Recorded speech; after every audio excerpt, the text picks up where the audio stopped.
জ্ঞান বিজ্ঞান, রাজনীতি, সমাজনীতি, মানবাধিকার, অর্থনীতি, কোনো কিছুতেই প্রথম সারিতে মুসলিমরা নেই। ইসলামী দেশগুলোতে শান্তি নাই, উন্নত জীবন ব্যবস্থা নেই, প্রথম সারি শিল্পী নেই, লেখক নেই, গবেষক নেই, মানুষের স্বাধীনতাই নেই। আবার উল্টো দিক থেকে অনুন্নত দেশের তালিকা তৈরি করেন, দেখবেন এখানে প্রথম সারির প্রায় সবগুলো দেশই হচ্ছে মুসলমান অধ্যুষিত দেশ। এটা কি শুধুই কাকতালীয়? বৃক্ষ তোমার নাম কি, ফলে পরিচয়। ফল দেখলেই বোঝা যায় গাছটা কি ছিল।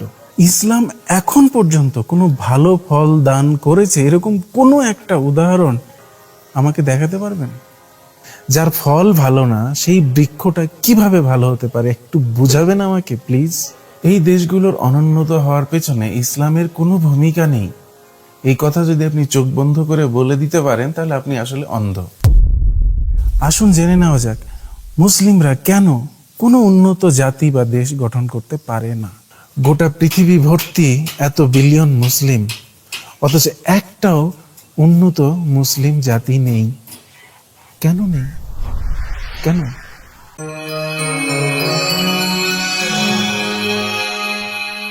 আগে দেখে নিই রিলিজিয়ন বা প্রচলিত ঐশ্বরিক বা অলৌকিকতা নির্ভর সকল ধর্মগুলোতে বেসিক কিছু সমস্যা রয়েছে। কারণ বাংলাতে ধর্ম বলতে কিন্তু কোনো কিছুর প্রপার্টি বা বৈশিষ্ট্যকেও বোঝায়। আমি কিন্তু সেই অর্থে এখানে ধর্ম শব্দটি কখনোই ব্যবহার করছি না।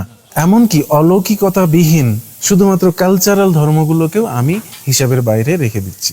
সোজা কথা, ধর্ম বলতে আমি রিলিজিয়নকে বোঝাচ্ছি।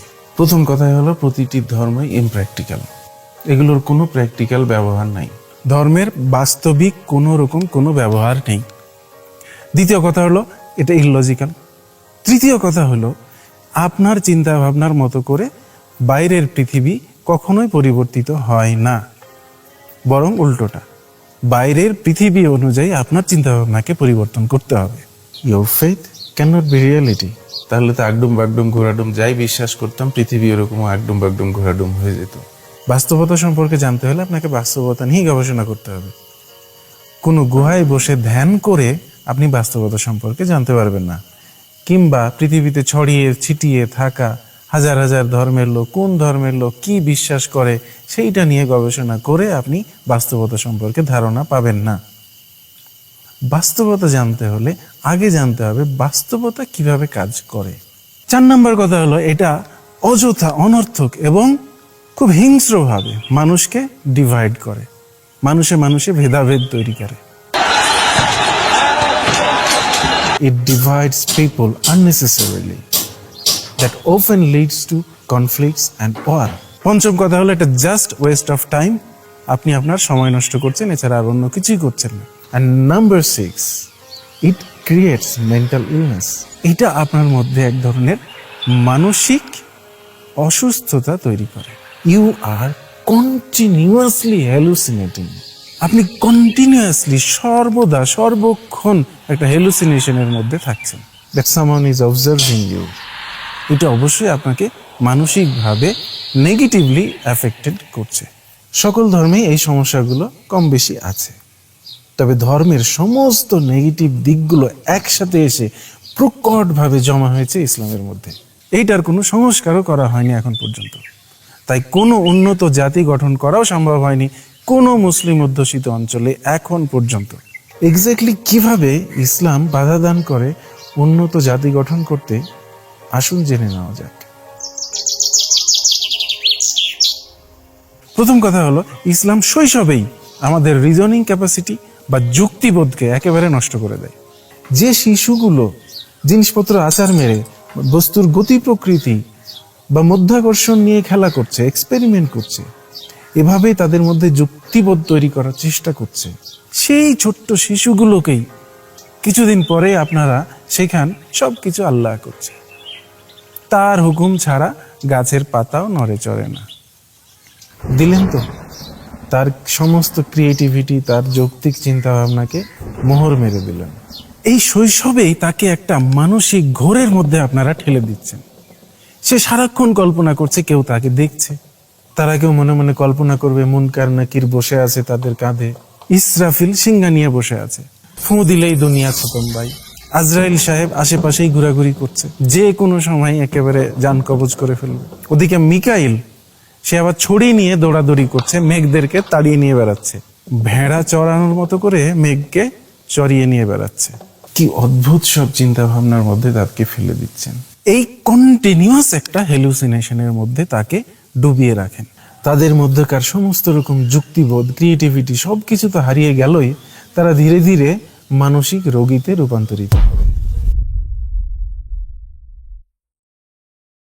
যদি ধরেও নিই যে পুরো মহাবিশ্ব একজন স্রষ্টা তৈরি করেছেন, তাহলে তো বড় বড় বিজ্ঞানীরা হচ্ছে সবচেয়ে বড় ধার্মিক। তারা স্রষ্টার সৃষ্টিকে সবচেয়ে ভালোভাবে জানে। অন্যদিকে দাড়ি টুপি বা বোরখা পরা মাদ্রাসা ভক্ত বা নিজের বুক চাপড়ে ধার্মিক পরিচয় দেয়া জনগণ, যাদের আবার জীবন ধন্য হয়ে যায় জাস্ট কোনো একটা ধর্মীয় সম্প্রদায়ের মধ্যে জন্মগ্রহণ করার জন্যই।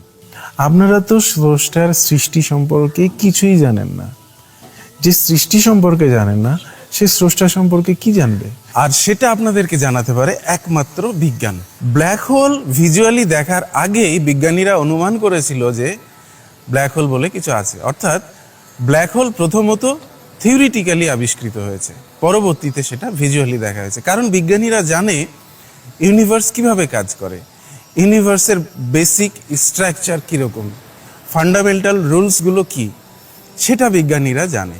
সুতরাং আপনাদের যুক্তিতেই তো আপনারা ধার্মিক না, আপনারা ভুয়া, আপনারা আসলে কিছুই না, আপনারা মূর্খ। সেটাই হচ্ছে সবচেয়ে বড় পরিচয় আপনাদের। কারণ এই যে শৈশবেই আপনাদের সমস্ত রকম যুক্তিবোধ নষ্ট করে ফেলা হয়েছে। তো যে জাতির বেশিরভাগ মানুষেরই যুক্তিবোধ এভাবে নষ্ট হয়ে যায়, সারা জীবন হেলুসিনেটিং করেই চলে, তারা কিভাবে উন্নতি করবে ভাই? এরপরে কি করেন আপনারা? বাস্তব সমস্যা সমাধানের জন্য আপনারা অলৌকিক কেতাবের দ্বারস্থ হন। মানে আপনাদের কেতাবে সব আছে। মানে এই সব জিনিসটা যে কি, সেটা এখন পর্যন্ত বুঝলাম না। সব বলতে তো বোঝায় যে আপনি মোবাইল কেনার সময় কোনো ম্যানুয়ালেরও দরকার নাই, মোবাইলটা কিভাবে অপারেট করবেন সেটাও তো ওখানে থাকার কথা। সব বলতে তো তাই বোঝায়। তো কই দেন না, বের করে দেন না, ক্যান্সারের ওষুধ বের করে দেন না। মানে বছরের পর বছর, শত শত লক্ষ লক্ষ কোটি কোটি মানুষ মারা যাচ্ছে ক্যান্সারে, অথচ আপনাদের ওই কিতাবের মধ্যে তার ওষুধ লেখা আছে, অথচ আপনারা বের করছেন না। কতটা অমানবিক আপনারা বলেন তো? এই মানুষগুলো মৃত্যুর দায় তো আপনাদের, আপনাদের ওই কিতাবে সব আছে, অথচ আপনারা বের করে দিচ্ছেন না। এত অমানবিক কেন আপনারা ভাই? এই যুগের সমস্যার সমাধান আপনারা 1400 বছর আগের লেখা একটা বইতে খুঁজে নিজেরাই মতবিরোধ তৈরি করেন। শুধু শুধু হয়রান হওয়া ছাড়া আর কিছুই হয় না।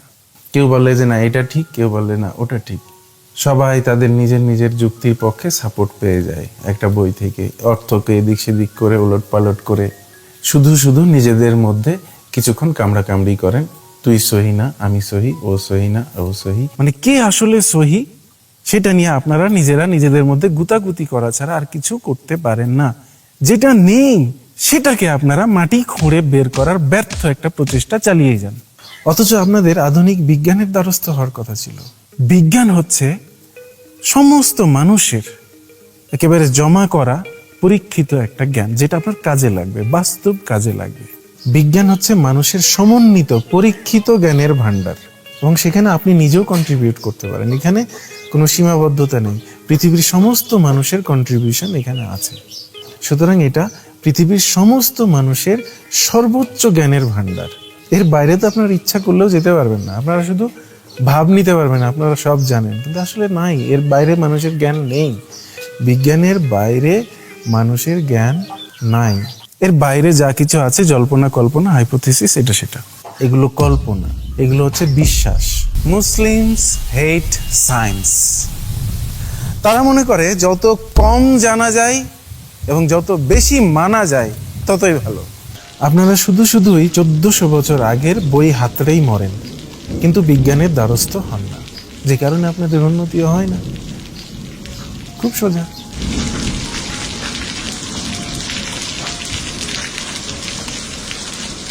মুসলিমদের জীবন পুরোটাই হিপোক্রেসিতে ভরা। তারা হারামেও আছে, আরামেও আছে, তারা ধর্মেও আছে, জিরাফেও আছে। এই হিপোক্রেসি ইসলামের যে মূল স্ক্রিপচার কোরআন, সেখানেই শেখানো হয় তোমরা অমুসলিমদেরকে বন্ধু হিসাবে গ্রহণ করো না। যদি করতেই হয় কোনো কারণে, তবে অন্তর থেকে করো না। তার মানে কি?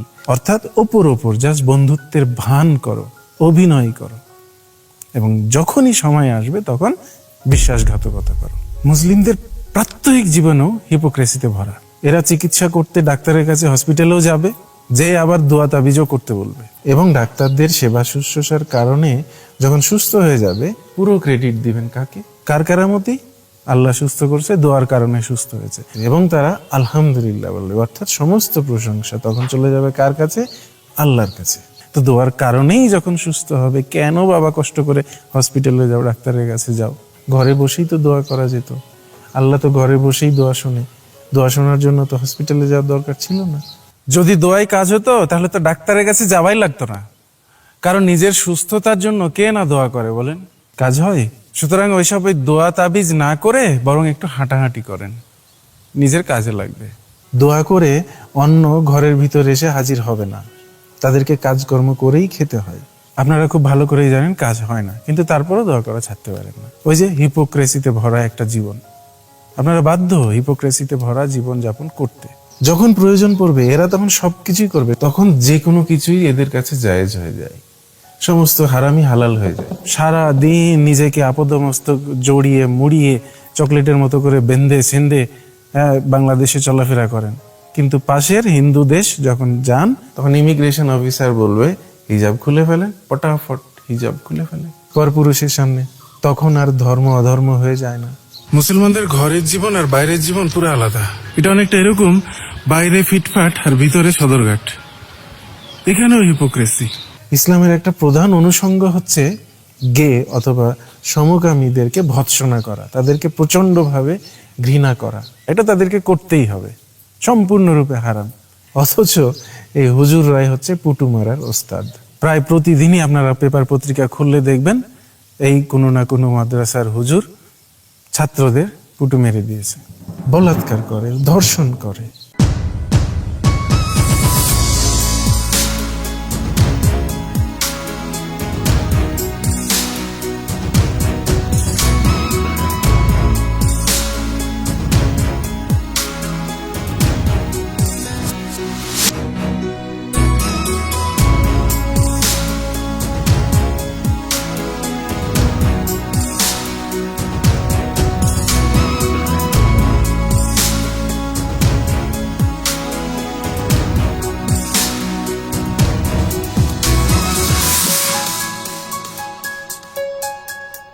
আপনারা খুব ভালো করেই জানেন যে ইসলামে যে কোনো ধরনের কন্ট্রাসেপটিভ হারাম।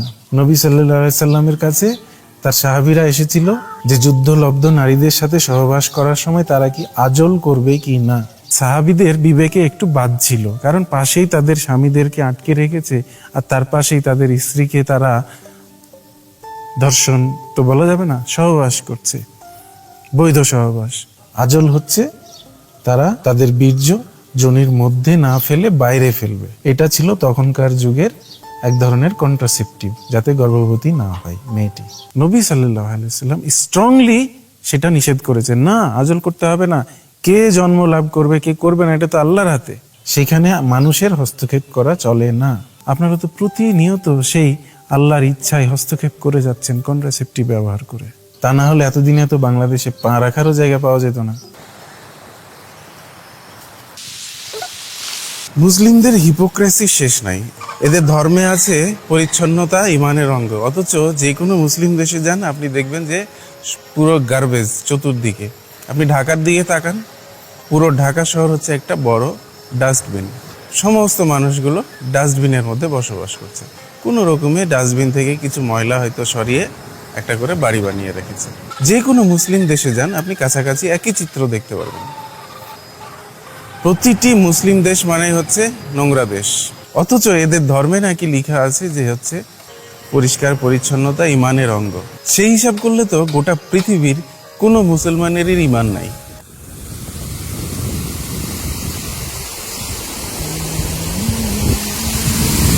সুদ হারাম, ছবি তোলা হারাম, অথচ দেখবেন টাকায় যে ছবি আছে সেটা পকেটে করে তারা নিয়ে যায় আরাম করে, সেটাতে কোনো সমস্যা নেই। ফেসবুকে ধর্ম প্রচার করে ফাটায় ফেলতেছেন। ফেসবুক মানেই তো ছবি, একেবারে জীবন্ত ছবি, যে ছবিকে আপনি কখনোই জীবন দান করতে পারবেন না। আল্লাহ তো ছবি তোলা এই জন্যই নিষেধ করেছে যে ছবিকে জীবন দান করতে পারবা না। তো সেই সত্যটা তো আরো বেশি করে প্রকট আকার ধারণ করে যখন সেটা ক্যামেরার ছবি হয় কিংবা ভিডিও হয়, কারণ এটা আরো বেশি জীবন্ত মনে হয়। যদিও সেটা জীবন্ত না, তাকে আপনারা জীবন দান করতে পারবেন না কোনো ছবিকে। এটা আল্লাহর কর্তৃত্বে বাধা দান করা এবং সর্বনিকৃষ্ট জাহান্নামে হবে আপনাদের স্থান। কিভাবে আপনারা ফেসবুকে এসে ধর্ম প্রচার করেন ভাই? কিন্তু ওই যে আপনারা প্রয়োজনে যে কোনো কিছুকে হালাল বানিয়ে ফেলতে পারেন। আপনাদের লজ্জা শরম কম। যখন নিজেরা করবে তখন সব কিছু জায়েজ, আর অন্যরা যখন করবে তখন যে বাধা দিবে। কি হিপোক্রেসি রে ভাই! ইসলাম এমন একটা ভালো ব্যবসা যে অমুসলিমরাও বুঝে গেছে, তারাও সুযোগ পেলেই এই ব্যবসায় ঝাঁপ দেয়। আপনি যত বড়ই গুনাহতে লিপ্ত থাকুন না কেন, নামাজ কিন্তু কোনোদিনও ছেড়ে দিবেন না, কারণ এই নামাজই আপনাকে গুনাহ থেকে ফিরে নিয়ে আসবে। বেশি বেশি করে নামাজ পড়ুন, আর প্রতি শুক্রবার করে জুম্মায় যাবেন। অবশ্যই। অন্য ধর্মের মানুষজন নিজেরা ইসলাম ধর্ম গ্রহণ না করলেও তারা ইসলামের প্রশংসায় পঞ্চমুখ থাকে, কারণ অমুসলিমরাও বুঝে গেছে এটা খুব ভালো ব্যবসা। মানুষের মাথায় কাঁঠাল ভেঙে খাওয়ার জন্য এর থেকে ভালো ব্যবসার হতে পারে না। আবার ফেসবুকে কেউ অসম বয়সের বিয়ে করলে তাকে নিয়ে ট্রল করতে আপনারা ভীষণভাবে মেতে যান, অথচ আপনাদের নবী করিম সাল্লাল্লাহু আলাইহি ওয়াসাল্লাম নিজে 6 বছরের একটা বাচ্চা মেয়েকে বিয়ে করেছিল, 9 বছর বয়সে তাকে শয্যা সঙ্গিনী করেছিল। সেইটা নিয়ে তো ট্রল করেন না, হাসি ঠাট্টা করেন না, তখন তো আবার চুপ। এই হিপোক্রেসির মানে কি ভাই? হ্যাঁ, এখন বলবেন যে দেশে ইসলামী শাসন নাই, থাকলে আমরা এগুলো উঠাই দিতাম, টাকা থেকে ছবি উঠাই দিতাম, এই সেই করতাম। কেন নাই ভাই, কেন নাই? এই কথাটা বললে তো আপনারা আরো কাফের হয়ে গেলেন। আপনাদের প্রধান দায়িত্ব ছিল দ্বীন ইসলাম প্রতিষ্ঠা করা। আপনারাই বলেন দেশে এখন 90% মুসলমান, 95% মুসলমান। তো এই এত মুসলমানের দেশেও যদি আপনারা ইসলাম প্রতিষ্ঠা না করতে পারেন, আর কোথায় করবেন? মানে এর থেকে আর ফেভারেবল কন্ডিশন আর কি হইতে পারে? আপনাদেরকে তো ইসলাম প্রথম দায়িত্বই দিয়ে দিয়েছে, দেশে ইসলাম প্রতিষ্ঠা না করে আপনি অন্য কিছু করতে পারবেন না। আপনার প্রথম এবং ফরজ দায়িত্ব হচ্ছে জিহাদ করে দেশে ইসলাম প্রতিষ্ঠা করা। সব কাজ ফেলে দিয়ে যদি জিহাদে লিপ্ত না হন, আপনারা তো মুসলমানই না। আপনারা অনেকেই, বিশেষ করে অনেক বুদ্ধিজীবীরা ইসলাম চান, কিন্তু দেশে ইসলামী শাসন চান না। এর থেকে আর বড় হিপোক্রেসি কি হতে পারে? এইসব আগডুম বাগডুম অজুহাত দিয়ে পার পাবেন না। তার চেয়ে বরং আপনারা যে আসলেই হাড় হাড্ডিতে হিপোক্রেট সেটা স্বীকার করে নেন, সেটাই বরং ভালো। আপনারা মুখে বলবেন একটা, আপনারা কাজে কর্মে করবেন আরেকটা, কারণ এটা করা ছাড়া আপনাদের উপায় নেই। আপনারা না ঘরকা না ঘাটকা, আপনারা বাধ্য ধর্মেও থাকতে, জিরাফেও থাকতে। এর বাইরে আপনারা যেতে পারবেন না। যে আপনারা এই হিপোক্রেট জীবন যাপন না করলে এই আধুনিক কালে, এই বর্তমান যুগে জীবন যাপন করতে পারবেন না। 1400 বছর আগে করা মরুভূমির কিছু নিয়ম কানুন কালচার দিয়ে আমাদের এই সুজলা সুফলা বাংলাদেশে চলবে না। আপনারা জাস্ট দোটানায় পড়ে থাকবেন।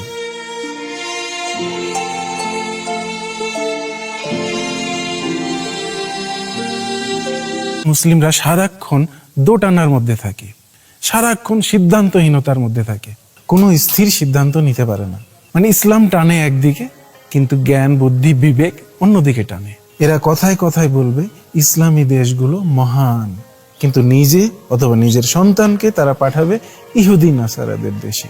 কখনো দেখা যায় যে এরা ইসলামী দেশগুলোর কালচার ফলো করছে, আবার কখনো দেখা যায় যে ওয়েস্টার্নদের কালচার ফলো করছে। মানে একেবারে দিক বিদিক জ্ঞান শূন্য অবস্থা, দিক বিদিক জ্ঞান শূন্য অবস্থা। এনিওয়ে, যা বলছিলাম, তারা কোট প্যান্ট টাই পরে অফিস করবে, তাতে কোনো সমস্যা নেই, কিন্তু সমুদ্র সৈকতে বিকিনি পরবে না। আচ্ছা, ওরা না পড়ুক, আপনি তাদেরকে একটা ভালো উদ্যোগ নিতে বলেন, যেটা দেশের অর্থনীতির জন্য খুব ভালো হবে। কক্সবাজার সি বিচে কোথাও একটা বিকিনি বিচ করার অনুমতি দেন, যেখানে বিদেশিরা আসবে, তারা তাদের ইচ্ছে মতো বিকিনি পরে সি বিচে ঘোরাঘুরি করবে। এটা নিঃসন্দেহে একটা খুব ভালো উদ্যোগ। সাদা চামড়া লোকদের জন্য এটা খুবই একটা প্রয়োজনীয় বিষয়। তাদের শরীরে যেহেতু মেলানিনের অভাব আছে, তারা সূর্য স্নান না করলে তাদের রোগ প্রতিরোধ ক্ষমতা খুবই কমে যায়, যে কারণে তাদেরকে সানবাথ করতেই হয়। সুতরাং পৃথিবীর দীর্ঘতম একটা সি বিচ, সেখানে যদি তারা সানবাথ করার সুযোগ পায় তাহলে তো বিদেশি পর্যটকের ঢল নেমে যাবে। কিন্তু বাংলাদেশের মুসলিমরা খেপে যাবে, না ওই 90% মুসলিমের দেশ, এখানে এসব চলবে না। সুতরাং কাকে ফলো করবে আর কাকে করবে না, মানে কোনো রকম সিদ্ধান্ত তারা কোনো সময় নিতে পারে না। সারাক্ষণ দোটানার মধ্যে থেকে এরা দেশটাকে একটা জগা খিচুড়ি বানায় ফেলেছে। আর তাতে কি পৃথিবী আটকে থাকবে? বাংলাদেশে আসবে না পর্যটকেরা, তারা গোয়া যাবে, তারা বালি যাবে, তারা পাতায়া যাবে, আর আপনারা পিছিয়ে থাকার লোক পিছিয়েই থাকবেন। উন্নতি আপনাদের দ্বারা হবে না।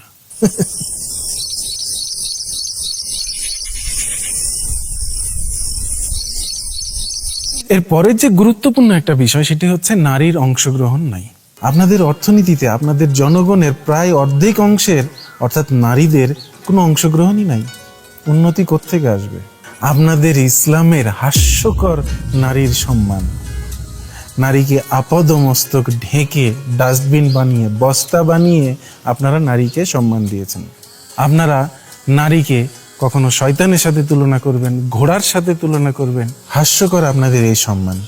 নারীদের বাইরে বের হয় যেখানে একটা বিশাল চ্যালেঞ্জের বিষয়, বাকি কাজ আর কখন কি করবে।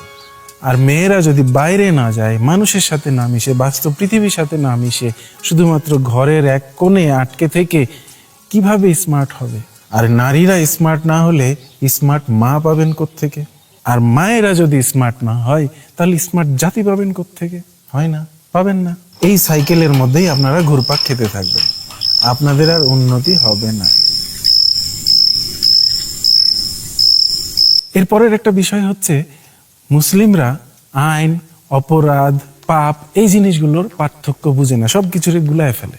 এখন কবিরা গুনারও প্রথম সারির যে গুনাহগুলো আছে, যেগুলো আল্লাহ কখনোই মাফ করবে না, সেগুলোর মধ্যে খুন, ধর্ষণ, লুটপাট এগুলো নাই। এগুলো আল্লাহ মাফ করে দিবে। ইসলামে সেই পথটা খোলা আছে। মাফ করবে না কি?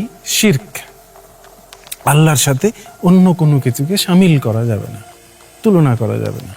মানে যে আল্লাহ এই বিশ্ব ব্রহ্মাণ্ড, এই এত বড় বড় গ্যালাক্সি, এই কোটি কোটি বিলিয়ন বিলিয়ন আলোকবর্ষ দূরের বিশাল বিশাল গ্যালাক্সি তৈরি করেছে, সে নিজের এক্সিস্টেন্সের ব্যাপারে কতটা ইনসিকিউর ফিল করলে সে সামান্য মানুষকে বলতে পারে যে আমার সাথে খালি তুলনা করে দেখ, তোরে আমি জীবনও মাফ করবো না, তোরে আগুনের জ্বালায় ছারখার করে ফেলাবো।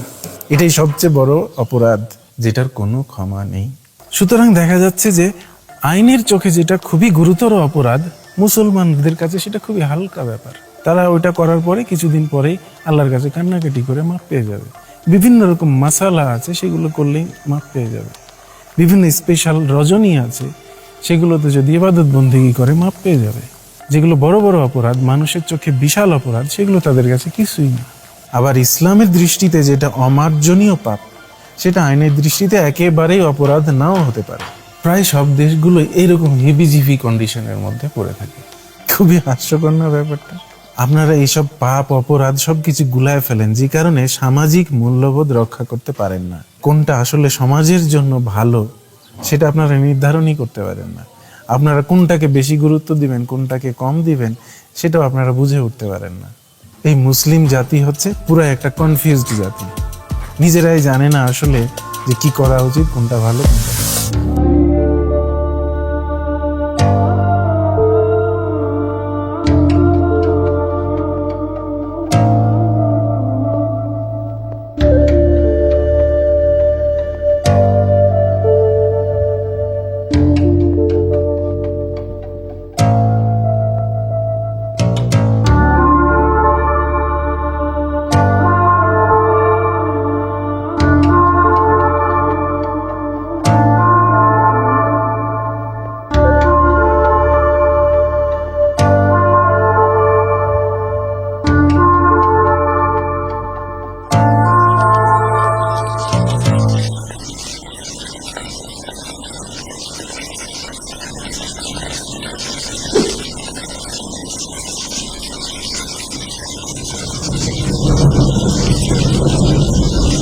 মুসলমানদের আরেকটা সমস্যা হলো এরা অ্যারোগ্যান্ট।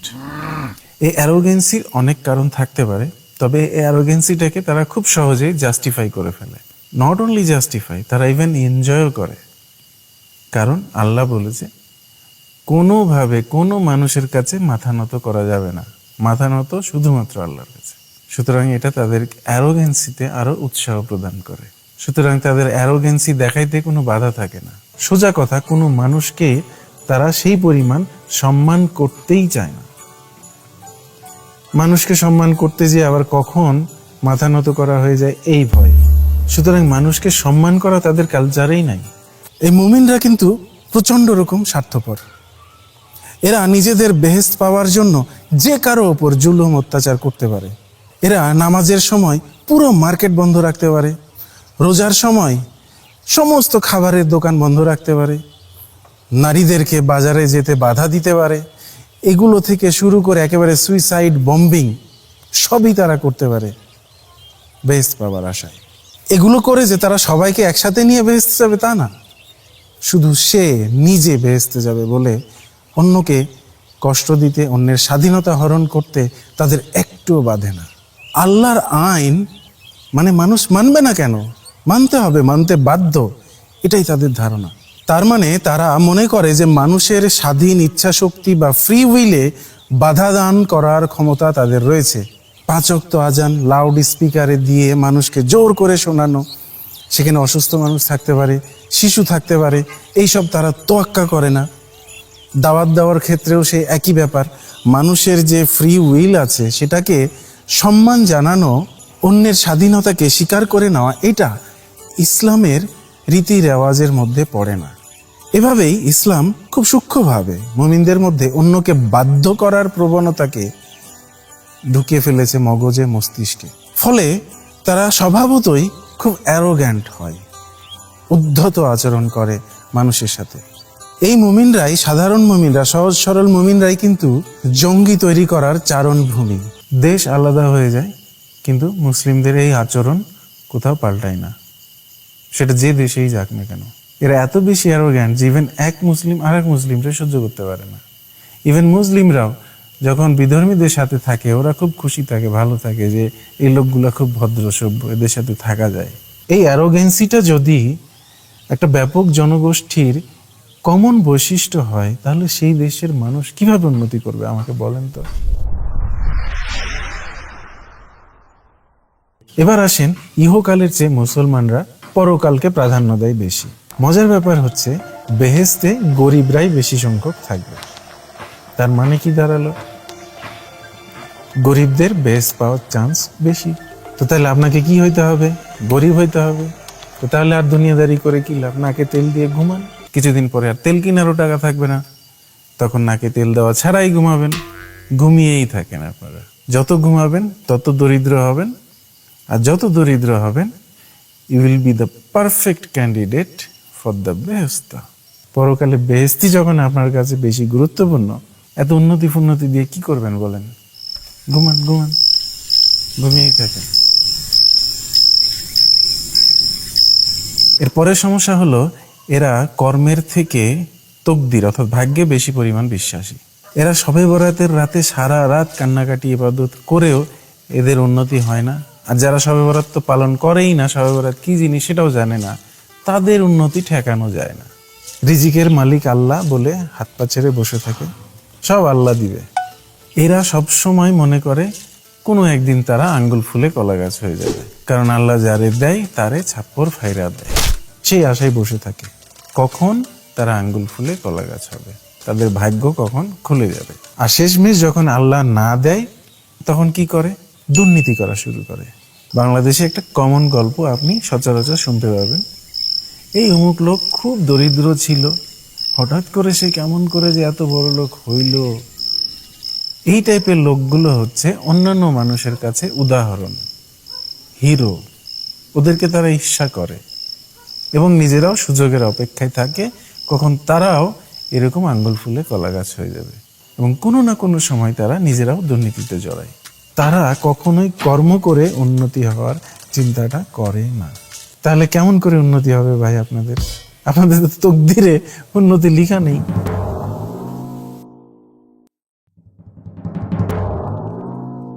আর কি করে? সময় নষ্ট করে। এই 5 ওয়াক্ত নামাজ ইবাদত বন্দেগীর নামে এরা অফিসের কর্মঘণ্টা ফাঁকি দেয়।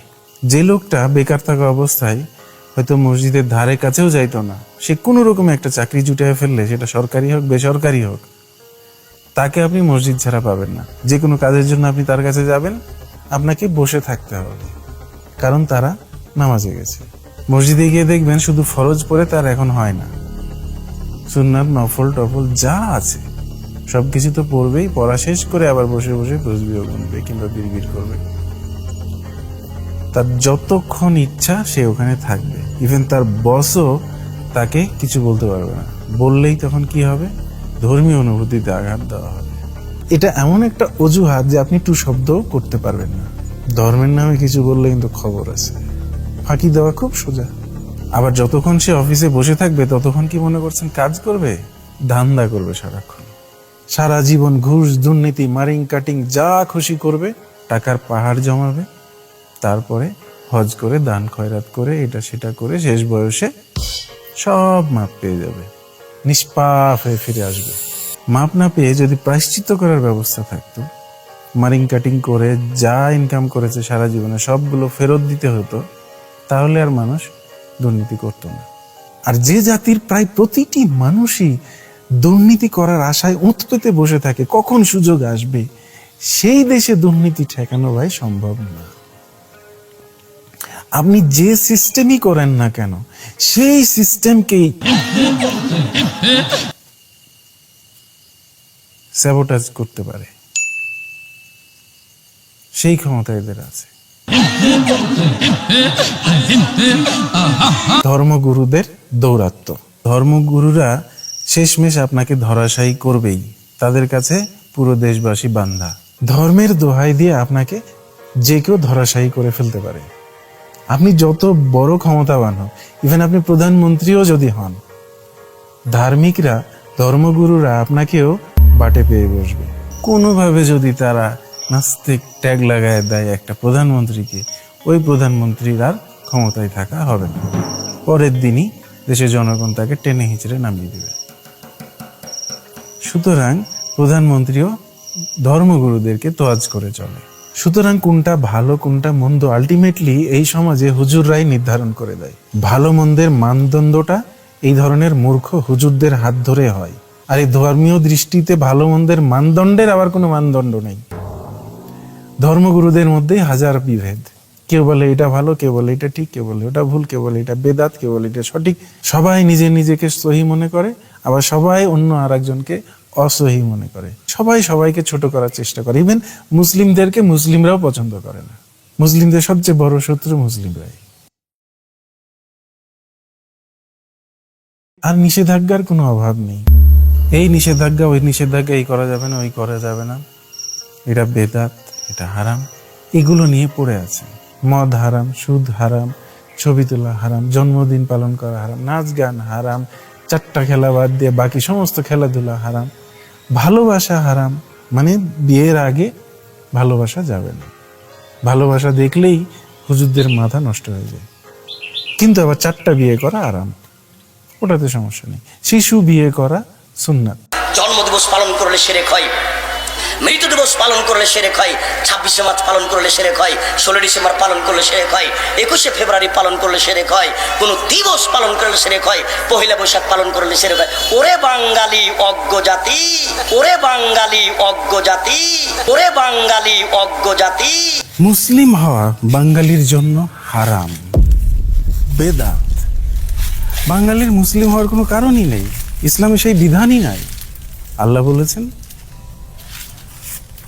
তিনি প্রত্যেক ভাষাভাষীর জন্য একটা করে নবী প্রেরণ করেছেন, এবং যে নবী যে ভাষায় কথা বলতো সেই নবী সেই ভাষাভাষীর লোকদের জন্য তিনি নবী। সেই হিসাবে তো মুহাম্মদ সাল্লাল্লাহু আলাইহি সাল্লাম বাঙালির নবীই না, নবী হওয়ার যোগ্যতা নেই তার। তিনি তো বাংলায় কথা বলতেন না, নাকি বলতেন? কোনো প্রমাণ আছে যে নবী হযরত মুহাম্মদ সাল্লাল্লাহু আলাইহি সাল্লাম বাংলায় কথা বলতেন? তিনি তো আরাবিয়ানদের নবী।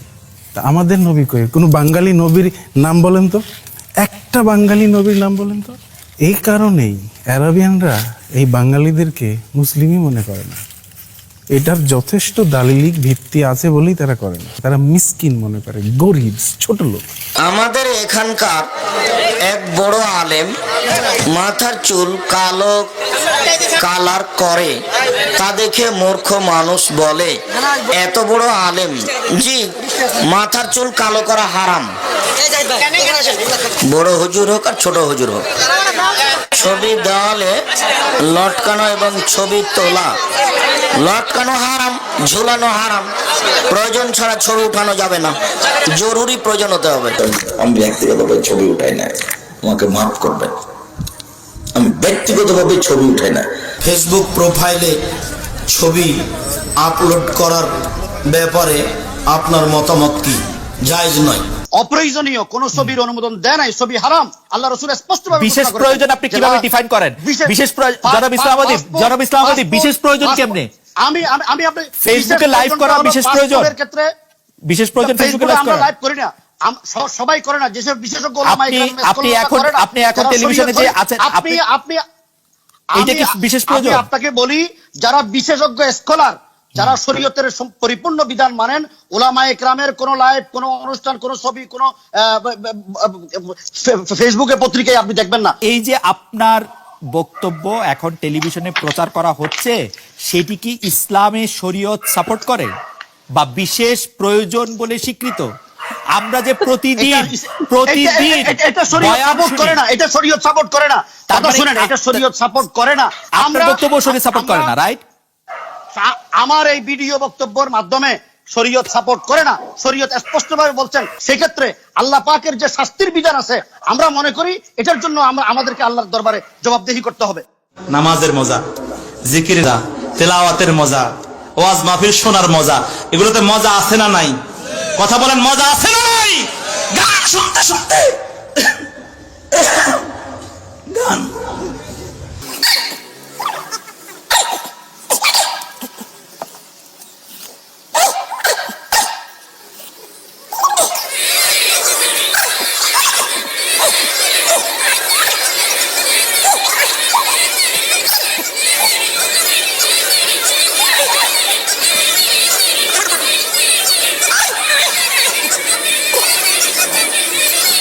আল্লাহ ঠিক কি কারণে যে এই পৃথিবীটাকে মানে উনার বিপরীতে দাঁড় করালেন, কেন পার্থিব জীবনটা ধর্মের সাথে সাংঘর্ষিক হবে, সেটা কিছুতেই বোধগম্য না। আচ্ছা, মানুষ যদি ভালোবাসে নাচতে গাইতে, তাতে যদি মানুষের আনন্দ হয়, তাহলে আল্লাহর কেন কষ্ট লাগবে? আল্লাহর মন কেন খারাপ হয়ে যাবে? চার্চে নাচ হয়, গান হয়, ব্যান্ড শো হয়, কই তাতে তো দুনিয়া একেবারে উল্টে যায়নি। মসজিদে হলে কি সমস্যা? মসজিদে যদি নাচ হয়, গান হয়, মানুষ প্রাণ খুলে হাসে, প্রাণ খুলে নাচে, সেটা দেখতে আল্লাহর কেন খারাপ লাগবে? রাগে কেন আল্লাহর আরশ কেঁপে উঠবে? কি সমস্যা?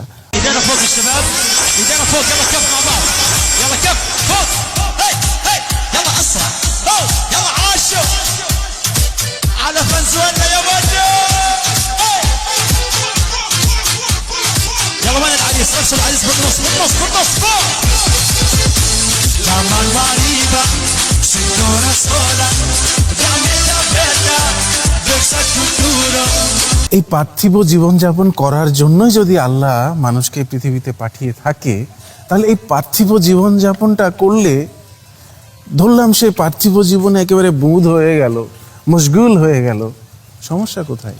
এটার জন্যই তো আল্লাহ মানুষকে পৃথিবীতে পাঠিয়েছে। বেহেশতের কাজ করার জন্য তো মানুষকে পৃথিবীতে পাঠানো হয়নি। যদি সেটাই উদ্দেশ্য থাকতো, তাদেরকে বেহেশতে রেখে দেওয়া হতো, আল্লাহ কি চাই সে বলতো আর মানুষ সেগুলো করতো, সমস্যা কি? কোনো মানুষের প্রতি কৃতজ্ঞতাও প্রকাশ করতে পারবেন না। আপনাকে বলতে হবে আলহামদুলিল্লাহ, সকল প্রশংসা আল্লাহর জন্য, আর সকল দোষ হচ্ছে মানুষের। আপনি মানবিকতাকেও প্রশ্রয় দিতে পারবেন না। আপনাকে দোয়া করতে হবে শুধুমাত্র মুসলিম উম্মার জন্য। পৃথিবীর সমস্ত মানুষকে এক দৃষ্টিতে আপনি দেখতে পারবেন না। বেধর্মীরা তো হলো পশুর থেকেও জঘন্য, তাদেরকে আপনি এক কাতারে নিয়ে আসতে পারবেন না। পৃথিবীর সকল মানুষকে আপনি এক কাতারে ফেলতে পারবেন না। সুতরাং আপনার মানবিকতার গল্প এখানে চলবে না। আচ্ছা, এরকম একটা মানবতাহীন জাতির উন্নতি কিভাবে হতে পারে বলেন? তার চেয়ে বড় কথা, এরকম একটা জাতির উন্নতি আপনি কিভাবে চাইতে পারেন? এরা উন্নতি করলেই তো ধ্বংসাত্মক হয়ে যাবে, সবকিছু জ্বালিয়ে পুড়িয়ে শেষ করে দিবে, কচুকাটা করবে। এরা বেধর্মীদেরকে, অর্থাৎ নিজের ধর্মের বাইরে অন্য যে কাউকে তো বটেই, নিজেদের মাযহাবের বাইরেও, নিজেদের আকীদার বাইরেও সকলকে পশুর চেয়েও নিকৃষ্ট মনে করে। এটা তাদের ধর্মগ্রন্থে লেখা আছে। তারা যদি কোনোভাবে একটু উন্নত হইতে পারত রে ভাই, তাহলে এতদিনে পৃথিবীর মানুষকে জ্বালিয়ে পুড়িয়ে শেষ করে মঙ্গল গ্রহে মাইকলা মসজিদ বানিয়ে ডজন খানেক মাইক লাগিয়ে এলিয়েনদেরকে পর্যন্ত জ্বালিয়ে পুড়িয়ে মারার মিশন গ্রহণ করত। এরা হলো এমন জাতি। আপনি তাদের উন্নতি চাইবেন কোন মুখে?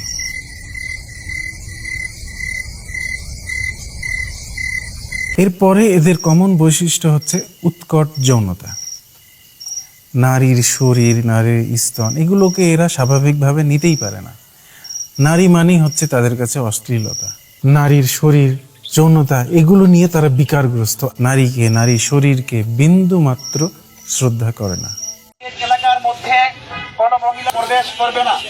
আমরা দোকানদার ভাইয়েরা কারো কোনো মহিলার কাছে আগামীকাল থেকে কোনো কিছু বিক্রয় করব না। যৌনতা মানেই হচ্ছে অশ্লীলতা। ব্যাপারটা এমন, তারা যেন যৌনতার ফলে পৃথিবীতে আসেনি, বায়ু পরাগায়নের মাধ্যমে এসেছে। যে জিনিসটার মাধ্যমে তোমরা পৃথিবীতে এসেছো সেটাকে এত ঘৃণা করার কি আছে? নারী মানেই হচ্ছে এদের কাছে একটা অন্ধকার জগৎ। ফলে কি হয়, তাদের মধ্যে যৌন বিকার তৈরি হয়। ইভেন তারা নারীকে তারা একেবারে অন্ধকার জগতের মধ্যে রেখে দেয়, একেবারে মনে হয় ভিন গ্রহের প্রাণী। এই যৌন অবদমনের কারণে তারা একসময় নিজেদের ওপর কনফিডেন্স হারিয়ে ফেলে। এরা নারীর সামনে আর যেতেই পারে না। ফলে তারা পায়ুকামিতায় জড়িয়ে পড়ে। হুজুররা তাদের ছাত্রদেরকে বলাৎকার করে। শিশু, ছাগল, গাধা, কলা গাছ, কোনো কিছু তাদের কাছ থেকে রক্ষা পায় না।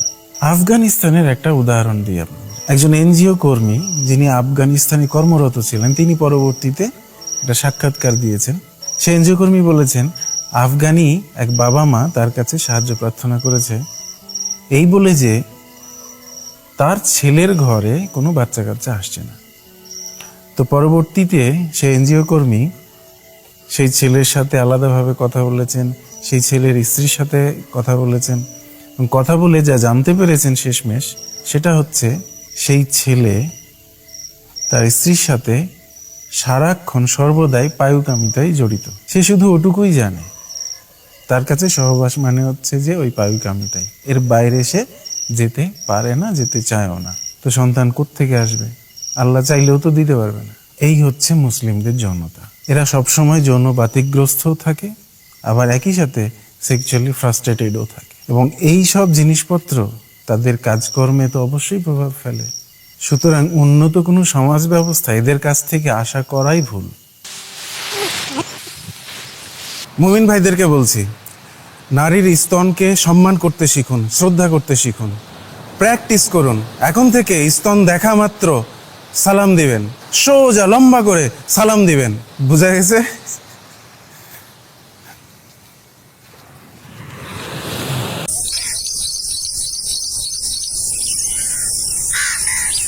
এরপরে একটা খুবই গুরুত্বপূর্ণ একটা পয়েন্ট, সেটা হচ্ছে ইসলামে গণতন্ত্র হারাম। কারণ গণতন্ত্র তো কোরআনে নেই, আর আল্লাহর আইনের থেকে বড় কোনো আইন তো পৃথিবীতে থাকতে পারে না। সুতরাং গণতন্ত্র হচ্ছে কুফরি। নর্তকীর নাচ গান ইসলামী শরীয়তে হারাম, অথচ নর্তকী নৃত্যশিল্পীর নামে এটা হলো গণতন্ত্রের অধিকার। এভাবে করে প্রতিটা জিনিস, নারী নেতৃত্ব ইসলামী শরীয়তে হারাম, অথচ গণতন্ত্রে নারী নেতৃত্ব অধিকার। কেউ যদি বিরোধিতা করে তাহলে গণতন্ত্রের প্যানেলে তার বিরুদ্ধে মামলা দায়ের করতে পারবে। জোরে কর নাউজুবিল্লাহ। ইসলাম যেরকম জীবন বিধান আল্লাহ প্রদত্ত, আর গণতন্ত্র হচ্ছে আব্রাহাম লিঙ্কনের পক্ষ থেকে ইহুদিদের থেকে চালিয়ে দেওয়া, এটাও একটা প্যানেল। গণতন্ত্র বনাম ইসলাম সম্পূর্ণ বৈপরীত্য, সম্পূর্ণ বিপরীত। গণতন্ত্র কি হারাম? গণতন্ত্র তার মূল হচ্ছে, গণতন্ত্রের মৌলিক কাজ হচ্ছে জনগণ ক্ষমতার উৎস। আসলে কি জনগণ ক্ষমতার উৎস? আল্লাহ হচ্ছেন ক্ষমতার উৎস। কাজেই এর মৌলিক কাজটা হচ্ছে শিরক। দুই হচ্ছে গণতন্ত্রের মাধ্যমে মানুষের আইন মানতে বাধ্য, আর ইসলামী নীতিতে মানুষ কোরআন এবং হাদিসের আইন মানতে বাধ্য। গণতন্ত্রের নীতিতে মানুষ জনগণের কাছে দায়বদ্ধ, ইসলামী নীতিতে মানুষ আল্লাহ এবং আল্লাহ রাসূলের কাছে দায়বদ্ধ। কাজেই বিষয়টি আসলেই ভয়াবহ। 1400 বছর আগে যেটা কোরআনে লেখা নেই তার সবকিছু হারাম অথবা বেদাত। নতুন কোনো কিছুর সাথে খাপ খাইয়ে নিতে ইসলাম একেবারেই ব্যর্থ, টোটাল ফেইলার। তো তাতে কি হবে? পৃথিবী তো আর আটকে থাকবে না, সবাই এগিয়ে যাবে, আপনারা পিছিয়েই থাকবেন। কার কি করার আছে? এসব তো গেল সাধারণ মুসলিমদের সমস্যা। এখন যদি বাঙালি মুসলিমদের কথা বলি তাহলে এর সাথে আরো অনেক কিছু যোগ হবে। সে ঔপনিবেশিক শাসনের কারণে তাদের মেন্টালিটি হয়ে গেছে সাবমিশন টু অথরিটি, তার মানে শক্তের ভক্ত নরমের জম। সরকার তাদের কাছে প্রভু, আর এই প্রভুর কৃপায় তারা চলে। সুতরাং কেউ একেবারে তাদের মাথার উপরে থাকে আর কেউ একেবারে পায়ের নিচে থাকে। তাদের বন্ধু, তাদের সহকর্মী বলতে কিচ্ছু নেই। এরা এমন একটা জাতি যারা দেশ ভাগ করেছে ধর্মের ভিত্তিতে। আপনারা হিন্দু মুসলিম একত্রে থাকতে পারবেন না বলে 47-এ দেশ ভাগ করে ফেলেছেন। একটা দেশ, একটা ভূখণ্ড জাতিকে ভেঙে চুরে চুরমার করে দিয়েছেন। সে একই কারণেই তো বাংলাদেশকেও হাজার হাজার খণ্ডে ভাগ করা যায়। আপনারা হিন্দু মুসলিম একখানে থাকতে পারেননি, আপনারা শিয়া সুন্নি কিভাবে একখানে থাকবেন? আপনারা সুফিদেরকে নিয়ে কিভাবে একখানে থাকবেন? আপনারা অন্যান্য সকল মতাবলম্বীদের নিয়ে কিভাবে থাকবেন? বৌদ্ধদেরকে নিয়ে কিভাবে থাকবেন? খ্রিস্টানদেরকে নিয়ে কিভাবে থাকবেন? নাস্তিকদেরকে নিয়ে কিভাবে থাকবেন? প্রত্যেকের জন্যই তাহলে এক একটি আলাদা আলাদা দেশ তৈরি করতে হবে। সেই 1947 সাল থেকে শুরু করেছেন, তারপরে 71, 75, 81, এই হালের 24 কত কাকে ফালাই দিছেন, তারপরে আবার আশায় বুক বাঁধছেন। এইবার মনে হয় বাংলাদেশে শান্তি সমৃদ্ধি আসবেই আসবে। আপনারা শুধু আশায় বুকই বাঁধছেন, কখনো শান্তি সমৃদ্ধি উন্নতি এগুলো বাঙালিকে ধরা দেয়নি, দিবেও না। কারণ আপনারা মূল সমস্যাটাকে সবসময় অধরায় রেখে দিয়েছেন। যতদিন ইসলাম থাকবে ততদিন হিংসা বিদ্বেষ ছড়াবেই, বিভাজন থাকবেই। বিভাজনের তো শেষ নেই। আপনারা যদি ওই হিন্দু মুসলিম একসাথে থাকতে পারতেন তাহলে যে কোনো ধর্মের, যে কোনো মতের, যে কোনো কর্মের মানুষদেরকে নিয়েই আপনারা একসাথে থাকতে পারতেন। সেই প্র্যাকটিসটা আপনারা কখনোই তৈরি করেননি, যে কারণে উন্নতি সমৃদ্ধি কখনোই আপনাদেরকে ধরা দিবে না। আপনারা ওই হিন্দু মুসলিম আস্তিক নাস্তিকই থেকে গেলেন, আপনারা এখনো মানুষই হতে পারেননি। সেটা আগে হতে হবে, তারপরে আসবে সমৃদ্ধি উন্নতি। আর এরা তো ছিল মূলত মুসলিম, সুতরাং নিজেকে অধিক মুসলিম দেখানোর জন্য তারা সব সময় ত্রস্ত ব্যস্ত হয়ে থাকত। এই নিজেকে অধিক মুসলমান বানানোর জন্য তারা ফরায়েজি আন্দোলন করেছিল। তারা তাদের নিজেদের কৃষ্টি কালচারকে অবমূল্যায়ন করেছে, করছে, হয়তো সামনেও করতেই থাকবে। তাদের দারিদ্র্যের রয়েছে লম্বা হিস্টোরি। তারা কোনো রকমে তাদের বেসিক চাহিদাগুলো মেটানোর জন্যই সবসময় ব্যস্ত। একে অন্যের প্রতি অসহনশীল, একে অন্যের প্রতি সবসময় প্রতিযোগিতামূলক মনোভাব পোষণ করে, একজন আরেকজনকে সহ্য করতে পারে না, আর সমস্ত বিষয় অধৈর্য। লং টার্ম প্ল্যান করা এদের ধাতে নেই। জাস্ট কোনো রকমে আজকের দিনটা পার করে ফেলতে পারলেই তারা বেঁচে গেল। এইভাবে একটা একটা করে বলে, একটা একটা করে বলে, একটা একটা করে বলে বলে বলে বলে বলে বলে আসলে শেষ করা যাবে না।